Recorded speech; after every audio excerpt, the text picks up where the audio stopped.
ನನ್ನ ಹೆಸರು ಶ್ರೀ ಇಮಜ. ಅಕ್ಷರವೇಣಿ ಕವನ ವಾಚನ ಸ್ಪರ್ಧೆಗೆ ನನ್ನ ಕವನದ ಶೀರ್ಷಿಕೆ ನನ್ನ ನಾಡು. ನನ್ನ ನಾಡು ಚಲುವಾದ ನಾಡು, ಅದು ಕನ್ನಡಿಗರ ಕನ್ನಡ ನಾಡು.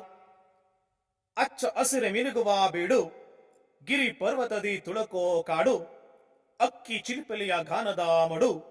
ನನ್ನ ನಾಡು ಚಲುವಾದ ನಾಡು, ಅದು ಕನ್ನಡಿಗರ ಕನ್ನಡ ನಾಡು.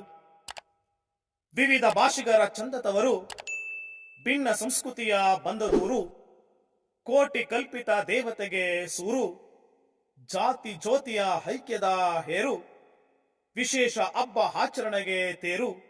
ನನ್ನ ನಾಡು ಚಲುವಾದ ನಾಡು, ಅದು ಕನ್ನಡಿಗರ ಕನ್ನಡ ನಾಡು. ಹಲವು ಸಾಹಸ ಕೀರ್ತಿಗೂ ನೆಲೆ, ಕವಿ ಪುಂಜರಿಂದ ಗಮಿಸುವ ಅಲೆ, ಅರಿತ ಕಲೆ ಸಾಹಿತ್ಯ ಚಿತ್ತಾರದ ಹೆಲೆ, ಸಾಮಾಜಿಕ ಕ್ರಾಂತಿಗೆ ಸರಮಾಲೆ, ಸಹನೆ ಸೌಹಾರ್ದತೆಯ ಅಕ್ಕರೆಗೆ ಸೆಲೆ. ನನ್ನ ನಾಡು ಚಲುವಾದ ನಾಡು, ಅದು ಕನ್ನಡಿಗರ ಕನ್ನಡ ನಾಡು.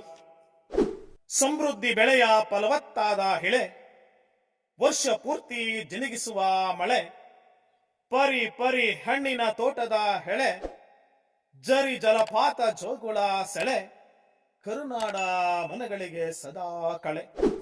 ನನ್ನ ನಾಡು ಚಲುವಾದ ನಾಡು, ಅದು ಕನ್ನಡಿಗರ ಕನ್ನಡ ನಾಡು. ಎಲ್ಲರಿಗೂ ಧನ್ಯವಾದಗಳು.